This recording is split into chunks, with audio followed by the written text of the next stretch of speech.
అండి ముందు క్లాస్లో మనము మౌర్య సామ్రాజ్యానికి సంబంధించిన art and architecture causes for the decline of Mauryan empire అనే టాపిక్ గురించి డిస్కస్ చేసాము.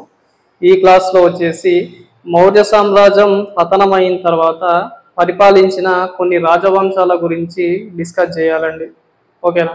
అంటే మనకు నార్త్ ఇండియాలో ఉత్తర భారతదేశంలో మౌర్య సామ్రాజ్యం పతనమైన తర్వాత పర్టికులర్గా ఒక రాజవంశం అనేది ఉత్తర భారతదేశాన్ని పరిపాలించదండి. ఎందుకు అంటే మౌర్య సామ్రాజ్యం పతనమైన తర్వాత చిన్న చిన్న స్వతంత్ర రాజ్యాలు వచ్చేసి మన మగధ అనే ప్రాంతాన్ని పరిపాలించడం జరుగుతుందండి. అందులో భాగంగానే ఈ చిన్న చిన్న రాజవంశాలనే మనము రెండు విధాలుగా డిస్కస్ చేయొచ్చు. మేజర్గా వచ్చేసి స్వదేశీ రాజాలు, విదేశీ రాజాలు అని చెప్తామండి. ఓకేనా? మరి స్వదేశీ విదేశీ రాజ్యాలు ఎప్పటి వరకు పరిపాలిస్తాయి సార్ అంటే గుప్త సామ్రాజ్యం ఏర్పడేంత వరకు ఈ స్వదేశీ విదేశీ రాజ్యాలు పరిపాలించడం జరుగుతుందండి. ఎస్పెషల్లీ ఇక్కడ స్వదేశీ విదేశీ రాజ్యాలు ఏంటివి అనేది చూడాలా. ఆ స్వదేశీ విదేశీ రాజ్యాలు ఏంటివని చూసిన తర్వాత వాటి గురించి ఫుల్ ఫ్లెడ్జ్డ్ ఇన్ఫర్మేషన్ అనేది డిస్కస్ చేయాలి. ఓకేనా? మేజర్గా ఇక్కడ స్వదేశీ రాజ్యాల గురించి మెన్షన్ చేసేటప్పుడు వీటిని మనం ఏమని చెప్తామంటే ఇండిజీనస్ కింగ్డమ్స్ అని చెప్తామండి.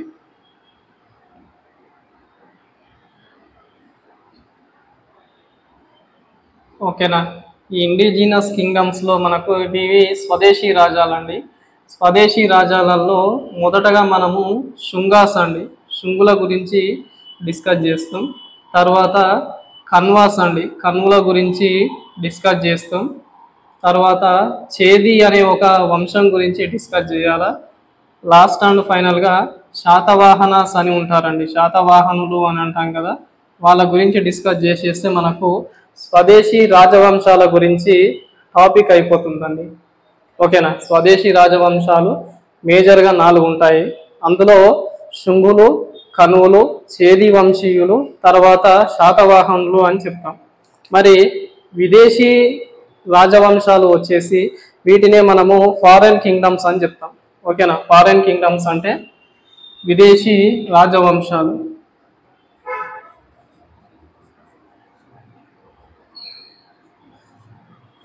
Foreign kingdoms.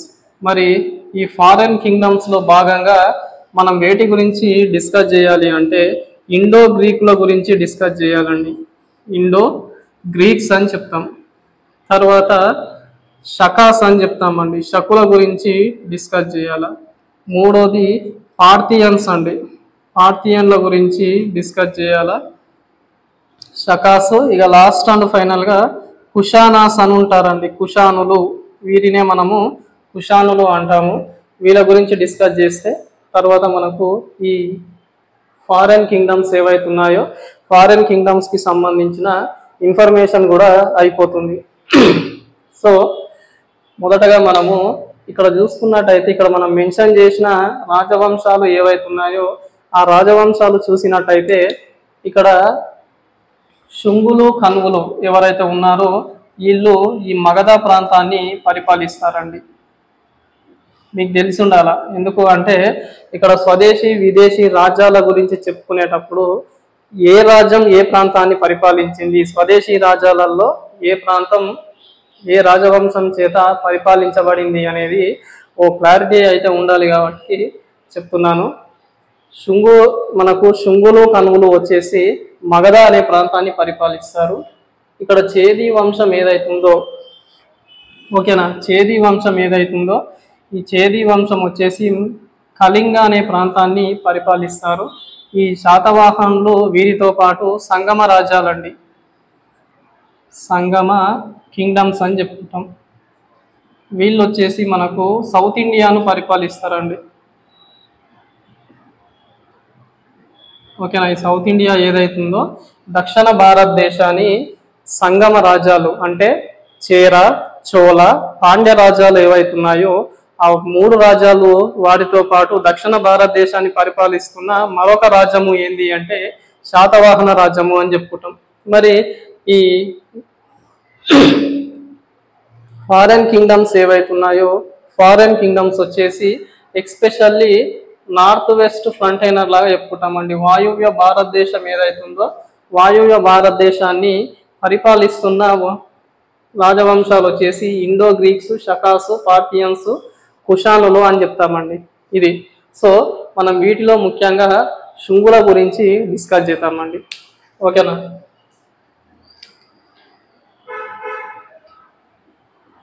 శుంగాస్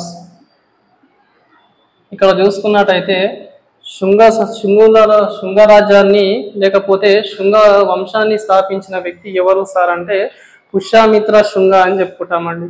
ఈ పుష్యమిత్ర శుంగ ఎవరైతే ఉన్నారో మౌర్యుల చిట్ట చివరి పరిపాలకుడు బృహద్రథుడు అని చెప్పుకుంటామండి. ఆ బృహద్రథుడి దగ్గర పుష్యమిత్ర శుంగ అనే వ్యక్తి ఏం చేస్తాడంటే మినిస్టర్ లాగా పనిచేస్తాడు. మినిస్టర్ అంటే మంత్రి లాగా పనిచేయడం జరుగుతుంది. మంత్రి లాగా పనిచేసిన తర్వాత అతన్ని చంపేసి ఈ పుష్యమిత్ర శుంగ ఎవరైతే ఉన్నాడో అతను శుంగ వంశాన్ని స్థాపించడం జరుగుతుంది. మరి ఈ శుంగ వంశం అనేది ఏ కాలం నుంచి ఏ కాలం మధ్యలో పరిపాలించడం జరిగింది అంటే ముఖ్యంగా మనము 184 BC టు 75 BC వరకు చెప్పుకుంటామండి. క్రీస్తు పూర్వము 184 నుంచి క్రీస్తు పూర్వము 75 వరకు పరిపాలించిన రాజవంశమే శుంగ వంశం అని చెప్పుకుంటాం. ఈ శుంగ వంశాన్ని ఎవరు స్థాపించారు అంటే మనకు పుష్యమిత్ర శుంగ అని చెప్తాం.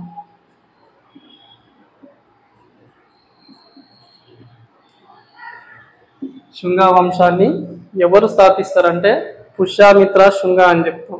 మరి పుష్యమిత్ర శుంగుని తర్వాత ఎవరు వస్తారు సార్ మనకు అంటే అగ్నిమిత్ర అనే వ్యక్తి వస్తాడండి. వీళ్ళ గురించి ఒకసారి లిస్టు రాస్తాను చూడండి. అగ్నిమిత్ర తర్వాత భాగభద్ర అనే వ్యక్తి వస్తాడండి. అగ్నిమిత్ర తర్వాత పరిపాలించిన నెక్స్ట్ వ్యక్తి ఎవరు అంటే భాగభద్ర అని చెప్పుకుంటాము. ఇతని తర్వాత మనకు సుజేష్ట అనే వ్యక్తి వస్తాడు. సుజేష్ట, వసుమిత్ర, భాగవత,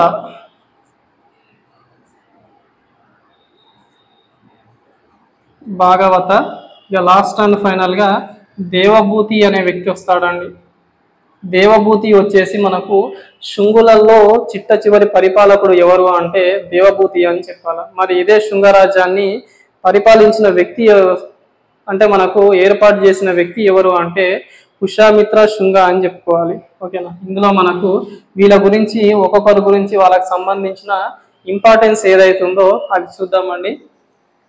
ముఖ్యంగా ఇక్కడ పుష్యమిత్ర శుంగ ఎవరైతున్నారో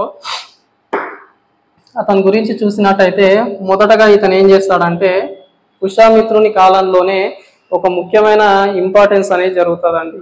ఓకేనా. అది ఏంది సార్ అంటే ఇక్కడ భాగవత మతం అనేది పుష్యమిత్రుని కాలంలోనే ఆవిర్భవిస్తుందండి. దీన్నే మనం ఏమని చెప్పుకుంటాం భాగవత సెక్ట్ అని చెప్పుకుంటాం. భాగవత సెక్ట్ వచ్చేసి మనకు ఎవరి కాలంలో ఆవిర్భవిస్తుంది సార్ అంటే పుష్యమిత్రుని కాలంలోనే ఆవిర్భవిస్తుంది. మరి ఈ భాగవత మతంలో ప్రిన్సిపల్ డైటీ అంటే ఎక్కువగా ఎవరిని పూజిస్తారంటే లార్డ్ కృష్ణ అనే వ్యక్తిని పూజించడం జరుగుతుంది. ఇదే శుంగుల కాలంలో ఎక్స్పెషల్లీ మన పుష్యమిత్ర శుంగుని కాలంలో బ్రాహ్మణుల ఆధిపత్యం అనేది మళ్ళీ ప్రారంభమవుతుందండి. ఓకేనా. బ్రాహ్మణుల ఆధిపత్యం మళ్ళీ ప్రారంభమవుతుంది. దీన్నే మనం ఏమని చెప్పుకుంటాం అంటే డామినెన్స్ ఆఫ్ బ్రాహ్మణ్స్ అని చెప్తాం. ఓకేనా. ఇది తర్వాత నెక్స్ట్ ఇంపార్టెంట్ ఈవెంట్ ఇతని విషయంలో ఏం జరుగుతుంది అంటే సెకండ్ వచ్చేసి డామినెన్స్ ఆఫ్ బ్రాహ్మణ్స్ అండి. ఇక థర్డ్ వచ్చేసి పుష్యమిత్ర శుంగ ఇతను సింహాసనం అధిష్ఠించిన తర్వాత ఏం చేస్తాడంటే ఈ మగధకు సంబంధించిన రాజధాని ఏదైతే ఉందో ఓకేనా మగధకు సంబంధించిన రాజధాని ఏదైతే ఉందో ఆ రాజధానిని పాటలీపుత్ర నుంచి విదిశాకు మారుస్తాడండి. ఓకేనా. పాటలీపుత్ర టు ఈ shifted capital from Pataliputra to Vidisha అని చెప్పుకుంటాం. మనకు ఇంత ముందుకు మౌర్యుల కాలంలో పాటలీపుత్ర అనేది ఉంటుంది. అక్కడ నుంచి ఎక్కడికి మారుస్తాడంటే విదిశ అనే ప్రాంతానికి రాజధానిని మార్పు చేయడం జరుగుతుంది. ఎవరు మార్పు చేస్తారు సార్ అంటే పుష్యమిత్ర శుంగ అనే వ్యక్తి చేస్తాడు. ఇంకా చూసుకున్నట్టయితే పుష్యమిత్రుని శుంగునికి సంబంధించిన కుమారుల గురించి వివరించే గ్రంథం ఒకటి ఉంటుందండి. ఓకేనా. పుష్యమిత్ర శుంగాకు సంబంధించి అతనికి సంబంధించిన కుమారులు సన్స్ ఆఫ్ పుష్యమిత్ర శుంగ అని చెప్తాం కదా, వాళ్ళ గురించి వివరించే గ్రంథం ఒకటి ఉంటుంది. ఆ గ్రంథమే మనము హర్షచరిత అని చెప్పుకుంటాం. గ్రంథం పేరు ఏం పేరు? హర్షచరిత. ఇంకా మనకు ఇదే శుంగుల గురించి వివరించే ఆధారాలు కొన్ని ఉంటాయండి, లిఖితపూర్వక ఆధారాలు కొన్ని ఉంటాయి. ఆ ఆధారాలలో మనం మొదటిది హర్షచరిత అని చెప్పుకుంటాము. నెక్స్ట్ ఇంపార్టెంట్ వచ్చేసి మహాభాష్యం అని చెప్తామండి. మూడోది వచ్చేసి మాలవికాగ్ని మిత్ర అని చెప్పుకుంటామండి. ఓకేనా. శుంగుల చరిత్రకు సంబంధించిన ఆధారాలు ముఖ్యంగా 3 ఉంటాయండి. అందులో మనకు లిటరరీ సోర్సెస్ అని చెప్తాం, వాటినే లిఖితపూర్వక ఆధారాలు అని చెప్తాము.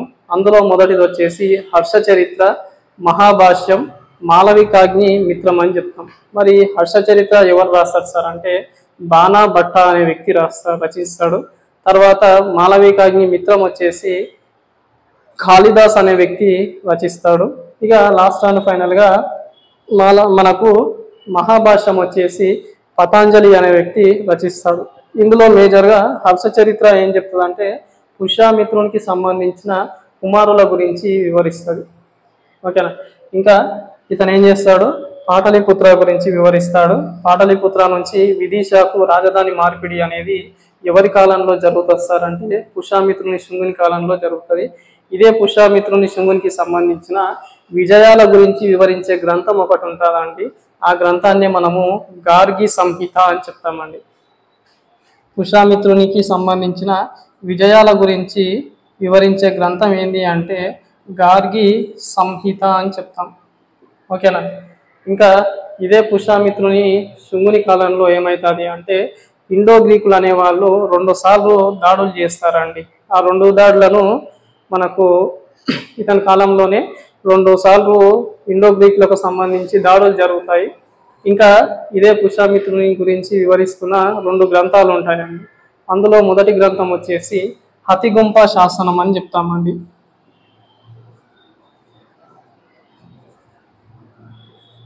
హతిగుంప ఇన్స్క్రిప్షన్.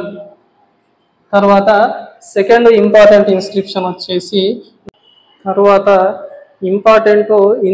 ఏమని చెప్పుకుంటామంటే నానాఘాట్ ఇన్స్క్రిప్షన్ అని చెప్తామండి. ఓకేనా.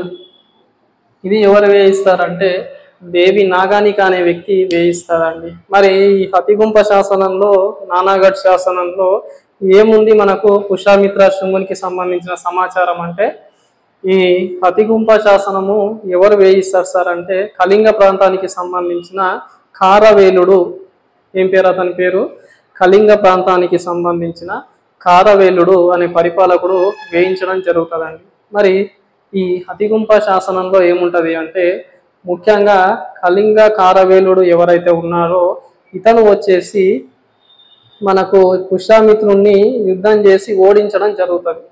ఓకేనా. కళింగ కారవేలుడు అనే వ్యక్తి పుష్యమిత్ర శుంగుని యుద్ధం చేసి ఓడిస్తాడు. ఓడించడమే కాకుండా మగధలో ఉన్న జైన తీర్థంకరుల విగ్రహాలను కళింగకు తీసుకెళ్తాడని.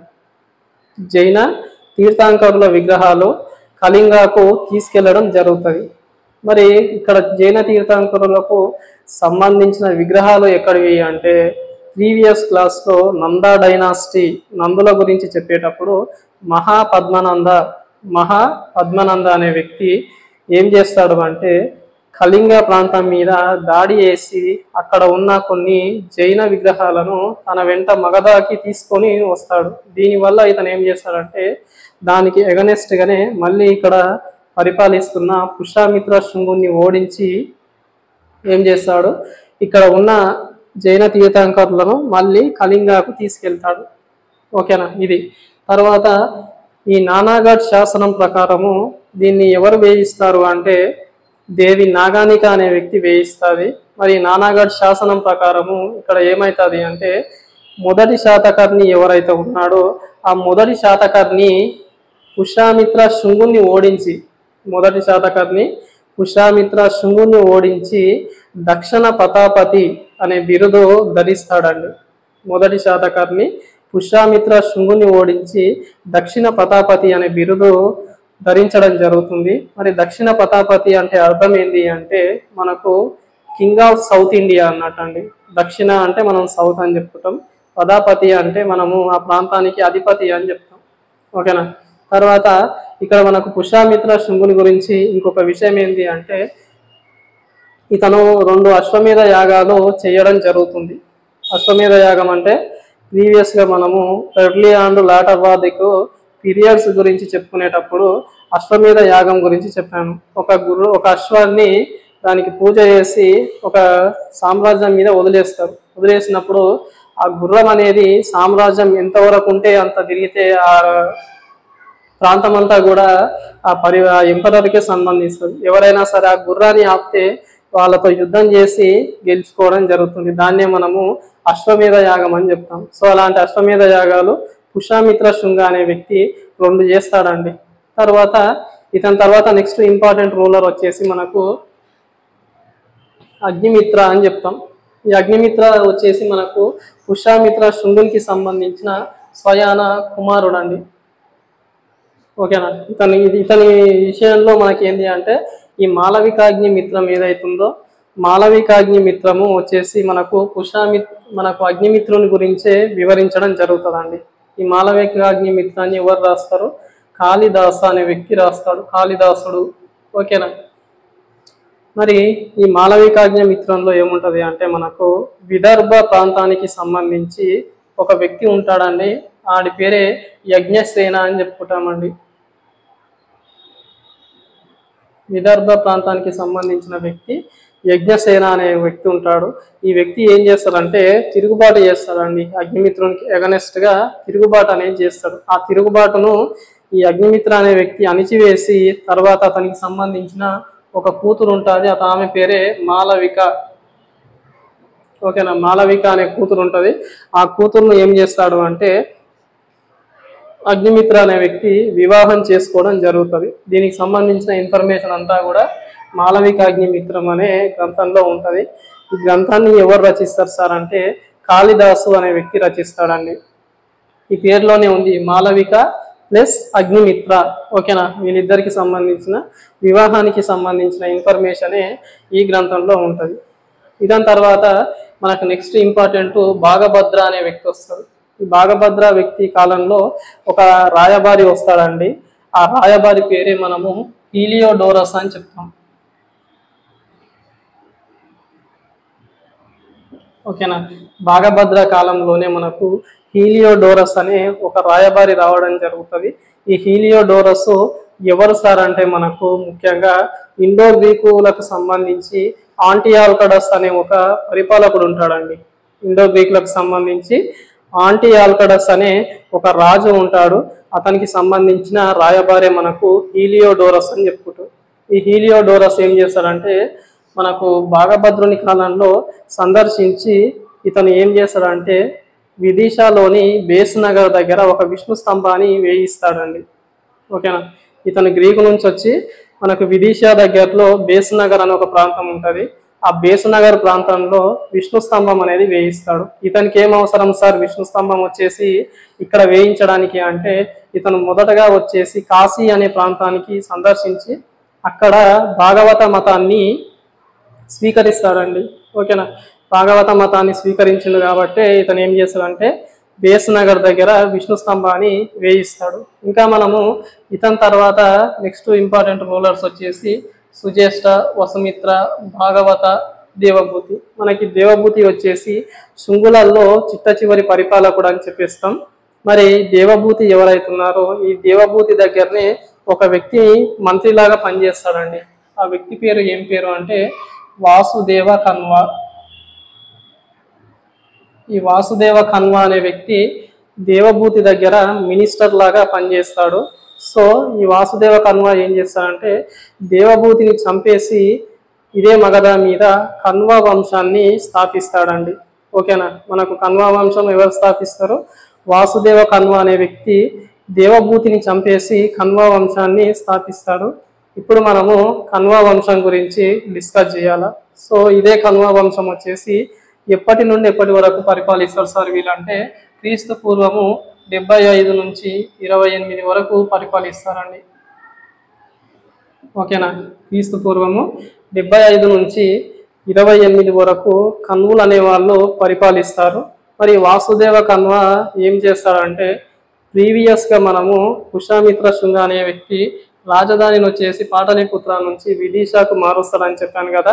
ఇతను ఏం చేస్తాడంటే మళ్ళీ ఇదే రాజధానిని పాటలీపుత్రకి మారుస్తాడండి.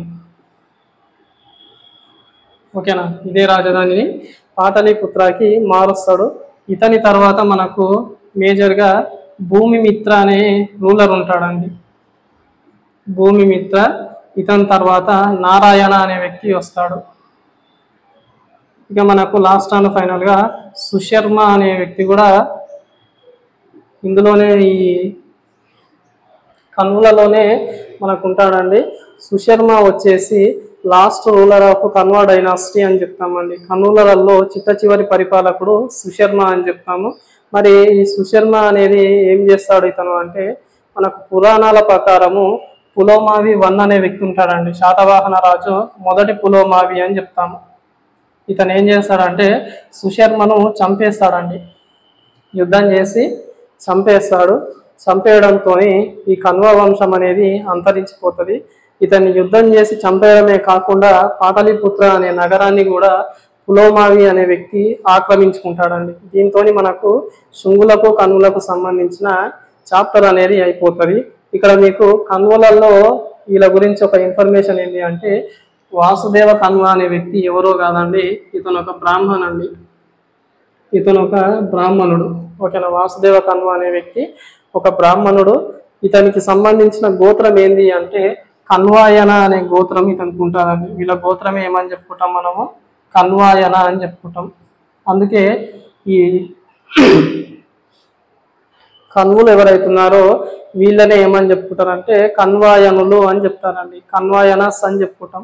ఓకేనా, ఇది వచ్చేసి మనకు నెక్స్ట్ ఇంపార్టెంట్ స్వదేశీ రాజ్యాలలో స్వదేశీ వంశాలలో చేది వంశం గురించి డిస్కస్ చేయాలండి. చేది డైనాసిటీ. ఓకేనా, మరి చేది వంశం అనేది ఏ ప్రాంతాన్ని రాజధానిలాగా పరిపాలించింది, మరి చేది వంశానికి సంబంధించిన ఇతర పేర్లు, ఇదే చేది వంశంలో ముఖ్యమైన పరిపాలకుడు ముఖ్యమైన రాజు ఎవరన్నా ఉన్నాడా, తర్వాత వాటికి సంబంధించిన శాసనాలు వాటికి సంబంధించిన ఇన్ఫర్మేషన్ అనేది చూడాలండి. ఈ చేది వంశం వచ్చేసి మరి ఏ ప్రాంతాన్ని పరిపాలిస్తుంది అంటే ప్రస్తుత కళింగ అనే ప్రాంతాన్ని పరిపాలిస్తుందండి. ఓకేనా, ప్రస్తుత కళింగ అనే ప్రాంతాన్ని చేది అనే వంశము పరిపాలించడం జరుగుతుంది. మరి ఇదే చేది వంశాన్ని మీకు దీనికంటే ముందు ఇక్కడ ఏం చెప్పాలి అంటే కళింగ అంటే ఏంది అనేది మీకు తెలిసి ఉండాలి. ప్రీవియస్ క్లాస్లో కూడా నేను చెప్పాను, మళ్ళీ చెప్తానండి. కళింగ అంటే eastern coastal region between Ganga Godavari which covers the majorly Odisha and some parts of Andhra Pradesh.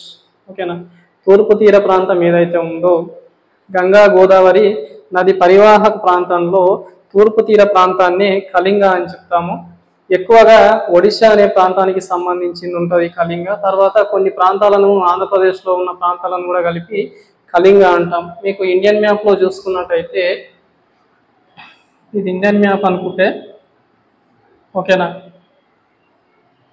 ఇది ఇండియన్ మ్యాప్ అనుకుంటే ఈ ప్రాంతాన్ని మొత్తం కూడా కళింగ అని చెప్తామండి.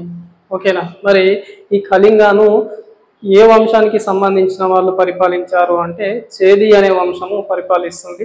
మరి ఇదే చేది వంశాన్ని ఎవరు స్థాపిస్తారు సార్ అంటే మహామేఘవాహనుడు అనే వ్యక్తి స్థాపిస్తాడండి. అతని పేరు మహామేఘవాహన.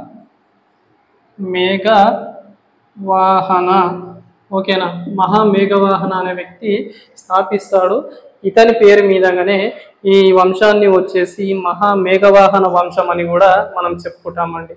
మరి మహామేఘవాహన వంశానికి సంబంధించిన ఆధారాలు ఏమైనా ఉన్నాయా అంటే మేజర్గా మనకు ఇతిహాసాలలో ఒకటైన మహాభారతం ఏదైతే ఉందో, ఇతిహాసాలలో ఒకటైన మహాభారత ఓకే, ఈ మహాభారతంలో చేది వంశానికి సంబంధించిన ఆధారాలు లేకపోతే చేది వంశానికి సంబంధించిన ప్రస్తావన అనేది మనకు ఇందులో ఉంటుందండి.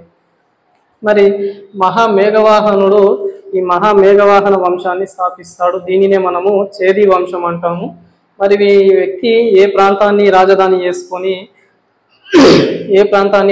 చేసుకొని ఏర్పాటు చేస్తాడు సార్ అంటే కళింగ నగరి అనే ఒక ప్రాంతాన్ని రాజధాని చేసుకుంటాడండి. ఓకేనా, కళింగ నగరి అనే ఒక ప్రాంతాన్ని రాజధాని చేసుకొని పరిపాలించడం జరుగుతుంది. ఇక్కడ ఈ చేది వంశానికి సంబంధించిన ప్రత్యేకత ఏంటి అంటే మౌర్యుల పతనం తర్వాత ఉత్తర భారతదేశాన్ని ఎస్పెషల్లీ కళింగ లేకపోతే ఉత్తర భారతదేశాన్ని పరిపాలించిన రాజవంశమే చేది వంశం అండి. దానితో పాటు తర్వాత ఇంకా మనం ఏమని చెప్పుకుంటామంటే కళింగ అనే ప్రాంతానికి స్వతంత్రం ప్రకటించుకొని పరిపాలించిన రాజ్యం కూడా మనము మనకు చేది వంశం అని చెప్తాం. ఇందులో ముఖ్యంగా మనకు ఇదే చేది వంశానికి సంబంధించి వ్యక్తుల గురించి డిస్కస్ చేసే ముందు ఈ చేది వంశంలో మనకు ఏమని ఉంటుంది అంటే ముఖ్యంగా ఇతనికి సంబంధించిన మనకు కళింగ కారవేల అనే వ్యక్తి ఉంటాడండి. ఓకేనా, ఈ వంశానికి సంబంధించిన కళింగ కారవేలుడు అనే వ్యక్తి ఉంటాడు. ఇతను అతిగుంప శాసనం అనేది ఇస్తాడు. మీకు నేను ప్రీవియస్గా చెప్పాను. ఓకేనా, సో ఇతని గురించి డిస్కస్ చేసే ముందు ఇదే కళింగను మనకు హిస్టారికల్గా ఎంతమంది ఆక్యుపై చేసిండ్రు అనేది మీకు తెలిసి ఉండాలి. అంటే కళింగ ఆక్రమణ ఎన్నిసార్లు జరిగింది మేజర్గా అంటే 3 సార్లు అని మనం చెప్పుకుంటామండి. యాజ్ పర్ హిస్టరీ కళింగ ఆక్రమణ అనేది ఎన్నిసార్లు జరిగింది సార్ అంటే 3 సార్లు జరిగిందని చెప్తాము. అందులో మొదటి వ్యక్తి ఎవరు అంటే మహాపద్మనంద అని చెప్తామండి. రెండో వ్యక్తి వచ్చేసి అశోక అని చెప్తామండి. మూడో వ్యక్తి వచ్చేసి కారవేల అని చెప్తాం. ఓకేనా, ఇక్కడ మహాపద్మనంద వచ్చేసి మనకు నంద డైనాసిటీకి సంబంధించిన వ్యక్తి, అశోక వచ్చేసి మౌర్య సామ్రాజ్యానికి సంబంధించిన వ్యక్తి, ఈ కారవేల వచ్చేసి మనకు చేది వంశానికి సంబంధించిన వ్యక్తి. అశోకుడు మరి ఈ ప్రాంతాన్ని ఎప్పుడు ఆక్రమిస్తాడు సార్ అంటే క్రీస్తు పూర్వము 261 సంవత్సరంలో అశోకుడు ఆక్రమించడం జరుగుతుంది. ఈ కారవేల అనే వ్యక్తి మనకు క్రీస్తు పూర్వము 193 సంవత్సరంలో కళింగ అనే ప్రాంతాన్ని ఆక్రమించడం జరిగిందని మనం చెప్తాము. ముఖ్యంగా ఇక్కడ మహాపద్మనంద ఎప్పుడు ఆక్రమిస్తాడు, ఇవి మనకు ఈ రెండు వచ్చేసి మనకు అతిగుంప శాసనంలో ఉంటాయండి. మహాపద్మనంద గురించి చెప్పేటప్పుడు ఏమని చెప్పానంటే ఇతను కళింగ ప్రాంతం మీద దాడి చేసి ఓకేనా కళింగ ప్రాంతం మీద దాడి చేసి అక్కడ ఉన్న జైన తీర్థంకరుల విగ్రహాలను వచ్చేసి ఇతను మగధ ప్రాంతానికి తీసుకువస్తాడు అని చెప్తాం. ఓకేనా, సో ఇక్కడ మనము తర్వాత ఈ అశోకుని కాలంలో ఏమని చెప్తామంటే అశోకుడు కళింగ యుద్ధాన్ని చేసి మనకు దీనికి సంబంధించిన కళింగ ప్రాంతాన్ని ఆక్రమిస్తాడు అని కూడా చెప్తాం. ఇక మరి కారవేల వ్యక్తి ఏం చేస్తారంటే మలిమౌర్యులు వచ్చిన తర్వాత అందులో కొందరు వీక్ సక్సెసర్స్ ఉంటారండి. ఓకేనా, బలహీన రాజులు ఉన్నప్పుడు అందులో భాగంగానే మనకు పుష్యమిత్ర శుంగుని కాలంలో కళింగ కారవేల అనే వ్యక్తి మగధ మీద దాడి చేసి అక్కడ ఉన్న పుష్యమిత్ర శుంగుని ఓడించి అదే మగధలో ఉన్న ప్రీవియస్గా తీసుకొచ్చిన మగధలో జైన తీర్థంకరుల విగ్రహాలు ఏవైతే ఉన్నాయో ఆ విగ్రహాలను మళ్ళీ మనకు కళింగ ప్రాంతానికి తీసుకురావడం జరుగుతుంది మనకు సంబంధించిన కారవేలు. ఓకేనా, ఇప్పుడు మనము ఈ కారవేలునికి సంబంధించిన ఇన్ఫర్మేషను చూడాలండి. కారవేలునికి సంబంధించిన పీరియడ్ మనకు కాలం ఎప్పటి నుంచి ఎప్పటి వరకు అంటే క్రీస్తు పూర్వము 193 నుంచి 170 వరకు ఇతను పరిపాలిస్తాడండి. ఓకేనా, క్రీస్తు పూర్వము 193 నుంచి 170 వరకు కారవేల అనే వ్యక్తి పరిపాలిస్తాడు. ఇతనికి సంబంధించిన టైటిల్స్ ఒకసారి చూడాలండి.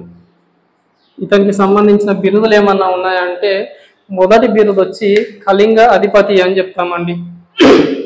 మొదటి బిరుదు వచ్చేసి కళింగ అధిపతి అని చెప్తాము. రెండవ బిరుదు వచ్చేసి ఇతనికి సంబంధించి కళింగ చక్రవర్తి అని చెప్తాము. మూడవది వచ్చేసి మూసిక చక్రవర్తి అని చెప్తాము. నాలుగవ బిరుదు వచ్చేసి భిక్షు రాజు అంటామండి. నాలుగవ బిరుదు భిక్షు రాజు అని చెప్తాము. ఇక 5వ బిరుదు వచ్చేసి మహావిజయుడు అనే బిరుదు కూడా మనకు ఈ ఖారవేల అనే వ్యక్తికి ఉండటం జరుగుతుంది. ఇతనికి సంబంధించిన ప్యాలెస్ ఏదైతుందో, ఆ రాజభవనం ఏదైతుందో దాన్ని మహారాజ ప్రసాదము అంటారండి. ఇంకా ఇదే కళింగ కారవేలునికి సంబంధించిన సమకాలిక చక్రవర్తులు ఎవరన్నా ఉన్నారా అంటే శాతవాహనులలో మొదటి శాతకర్ణి అండి. శాతవాహన రాజులలో మొదటి శాతకర్ణి. నెక్స్ట్ మనకు శుంగులలో పుష్యమిత్ర శుంగ అండి. శుంగుల రాజులలో పుష్యమిత్ర శుంగ అనే వ్యక్తి ఇతనికి సంబంధించిన సమకాలికుడు. 3వ వ్యక్తి వచ్చేసి మనకు డెమిట్రియస్ అని చెప్తామండి. ఈ డెమిట్రియస్ వచ్చేసి ఇండో గ్రీకులకు సంబంధించిన వ్యక్తి. ఓకేనా. మనకు కళింగ కారవేలునికి సంబంధించిన సమకాలిక పరిపాలకులు ఎవరు అంటే శుంగ వంశానికి సంబంధించిన పుష్యమిత్ర శుంగ, అతనితో పాటు శాతవాహనులకు సంబంధించిన మొదటి శాతకర్ణి, ఇండో గ్రీకులకు సంబంధించిన డెమిట్రియస్ అనే వ్యక్తి. వీళ్ళు ముగ్గురు కూడా ఇతనికి సంబంధించిన సమకాలికులు.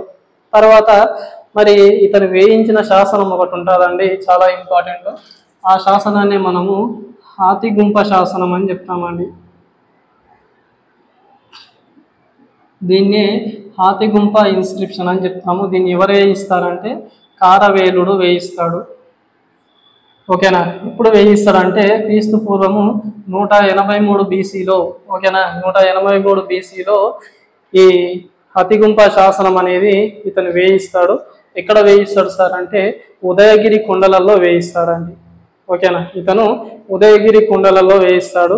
మరి శాసనంలో కారవేలునికి సంబంధించిన ఫుల్ ఫ్లెజ్ ఇన్ఫర్మేషన్ అనేది ఉంటుందండి. మరి శాసనం ప్రకారము కళింగ కారవేలుడు ఎవరైతున్నారో ఇతను వచ్చేసి జైన మతాన్ని స్వీకరిస్తాడని ఉంటుందండి. ఓకేనా. కళింగ కారవేలుడు జైన మతాన్ని స్వీకరించడం జరిగింది అని ఉంటుంది. దీనితో పాటు 3వ జైన్ కౌన్సిల్ అండి, 3rd జైన్ కౌన్సిల్ ఏదైతుందో ఆ 3వ జైన్ కౌన్సిల్ వచ్చేసి మనకు ఉదయగిరిలో ఏర్పాటు చేశాడు అని కూడా మనకు ఈ హాతిగుంప శాసనంలోనే ఉంటుంది. మరి ఎందుకు ఏర్పాటు చేశారు సార్ అంటే జైన మతానికి సంబంధించిన సన్యాసులు ఎవరైతున్నారో వాళ్ళల్లో ఐక్యత తీసుకురావడానికి ఈ 3వ జైన కౌన్సిల్ని ఉదయగిరిలో నిర్వహించడం జరుగుతుంది. దానితో పాటు జైన మతానికి సంబంధించిన సాహిత్యం ఏదైతుందో, జైన మతానికి సంబంధించిన సాహిత్యం ఏదైతుందో ఆ సాహిత్యాన్ని కూడా రచించడానికి ఈ కారవేలుడు అనే వ్యక్తి మనకి ఏం చేస్తాడంటే 3వ జైన సంగీత్ని మనకు ఉదయగిరిలో నిర్వహిస్తాడండి. దీనితో పాటు ఇతను జైన మత అభిమాని కాబట్టి ఉదయగిరి కొండలలో కేవ్ టెంపుల్స్ అండి, గుహాలయాలు అని చెప్తాం. ఓకేనా. ఈ కేవ్ టెంపుల్స్ ఏవైతున్నాయో ఈ కేవ్ టెంపుల్స్ అనేవి మనకు జైన మత సన్యాసుల కోసం ఇతను ఏం చేస్తాడంటే ఏర్పాటు చేయిస్తాడండి. ఇంకా మరి ఇదే హాతిగుంప శాసనం ప్రకారము ఇతను ఏం చేస్తాడు అంటే ఇతనికి సమకాలీకులైన మొదటి శాతకర్ణి మీద దాడి చేస్తాడండి. దాడి చేసి యుద్ధం చేసి మొదటి శాతకర్ణిని ఓడించి, ఓకేనా, మొదటి శాతకర్ణిని ఓడించి అతని సామ్రాజ్యంలో భాగమైన మూసిక నగరం అనేది ఉంటుందండి.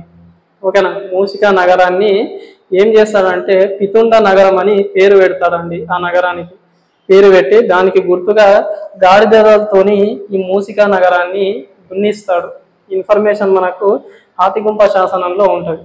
తర్వాత పుష్యమిత్ర శృంగుని ఓడిస్తాడు. ఇతని సమకాలిక రాజైన పుష్యమిత్ర శృంగుని ఓడించి అతని దగ్గర ఉన్న జైన తీర్థంకరులు విగ్రహాలు ఏవైతున్నాయో ఆ విగ్రహాలను మళ్ళీ కళింగ ప్రాంతానికి తీసుకురావడం జరుగుతుంది. దీంతో పాటు సంగమ రాజ్యాలలో ఒక రాజ్యమైన పాండ్య రాజ్యం ఏదైతే ఉందో ఈ పాండ్య రాజ్యం నుంచి కప్పం చెల్లించుకుంటాడండి. పాండ్య రాజ్యాన్ని యుద్ధం చేసి ఓడించి ఆ రాజ్యం నుండి కప్పం అనేది చెల్లించుకుంటాడు. ఎవరు మనకు ఈ కారవేల అనే వ్యక్తి. వీటితో పాటు ఇతను ఇంకా మగధ మీద దాడి చేసినప్పుడు అక్కడ మగధ నుంచి దోచుకున్న సొమ్ముతో అంతా కూడా భువనేశ్వర్లో ఒక దేవాలయం అనేది నిర్మిస్తాడండి. మగధ మీద దాడి చేసి అక్కడ దోచుకున్న సొమ్ముతో మనోడు ఏం చేస్తాడంటే భువనేశ్వర్లో ఒక దేవాలయాన్ని నిర్మిస్తాడు. వీటితో పాటు ఇంకా మనకు ఇదే హాతిగుంప శాసనంలో ఇంకా ఏం మెన్షన్ చేసి ఉంటుంది సార్ అంటే ఇతనికి సంబంధించిన అచీవ్మెంట్స్ అండి. కళింగ కారవేలునికి సంబంధించిన విజయాలు ఆక్రమణల గురించి మనకి హాతిగుంప శాసనంలో వివరించడం జరుగుతుంది. వీటితో పాటు ఇంకా ఈ హాతిగుంప శాసనంలో ఇంకా ఏముంటుంది సార్ అంటే, ఇక్కడ మీకు ఒకటి చెప్పేది ఏంటి అంటే, హాతిగుంప శాసనాన్ని మరి ఏ భాషలో రచించాడు, ఏ భాషలో వేయించాడు, ఏ లిపిలో వేయించాడు అంటే, ప్రాకృతం అనే ఒక భాష ఉంటుందండి. ఉదయగిరి కొండలలో ప్రాకృతం అనే భాషలో బ్రహ్మి అనే లిపిలో వేయిస్తాడు ఇతను కారవేలుడు. ఓకేనా. వీటితో పాటు ఇంకా మనకు ఈ హాతిగుంప శాసనంలో ఏముంటుంది అంటే, ఇతను వచ్చేసి కళింగ కారవేలుడు గాంధర్వ విద్యలో మంచి కోవిదుడు అని ఉంటుందండి. అంటే ఈజ్ ఎక్స్పర్ట్ ఇన్ మ్యూజిక్ అని ఉంటుంది. ఓకేనా. తర్వాత మనకు చతురంగ బలాలు ఏవైతున్నాయో అందులో మరి ఇన్ఫాంట్రీ, క్యావర్లీ, ఆర్టిలరీ, ఓకేనా. తర్వాత మనకు చారియట్స్, ఓకేనా, కాల్బలము, రథబలము, గజబలము, అశ్వాక దళాల గురించి ఈ హాతిగుంప శాసనంలో కళింగ కారవేలుడు వివరించడం జరుగుతుంది అండి. ఇది వచ్చేసి మనకు ఇంకా ది సేమ్ టైము ఈ కళింగ కారవేలుడు ఎవరైతున్నారో ఇతనికి సంబంధించిన రాజధాని వచ్చేసి కళింగ అని చెప్పుకుంటామండి. ఇది వచ్చేసి మనకు చేది వంశానికి సంబంధించిన ఇన్ఫర్మేషను. నెక్స్ట్ క్లాస్లో వచ్చేసి మనము తర్వాత విదేశీ రాజ్యాలు ఏవైతున్నాయో ఆ విదేశీ రాజ్యాల గురించి